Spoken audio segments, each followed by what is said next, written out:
আল্লাহ বলছে বান্দা হতাশ হইও না, 90 বছর পরেও যদি সমস্ত গুনাহ ছেড়ে দিয়া আমারে ওয়াদা দাও আর করবা না, চোখের এক ফোঁটা পানি ফেলে মাফ চাও, আমি বললাম আমি 90 বছর একসাথে মাফ করে দেব।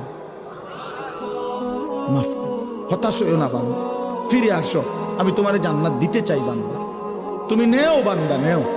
ওয়াসারিউ, বান্দা দৌড়াও আমার জান্নাতের কাছে আসো, নেও বান্দা নেও।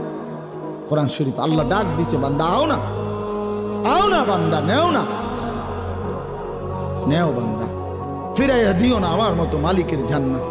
ইজা রাআইতা সাম্মা রাআইতা নাঈমান ওয়া মুলকান কাবীরা। আল্লাহ বলে আমার বান্দা যখন জান্নাতে যাবে তো ঘুরে ঘুরে চোখ ফিরাইয়া ফিরাইয়া সে জান্নাত বারবার দেখবে, আরো বড় আরো বড় আরো বড়, শেষ পর্যন্ত বুঝবে তাকে এক বিশাল সাম্রাজ্য দেওয়া হয়েছে। সবচেয়ে ছোট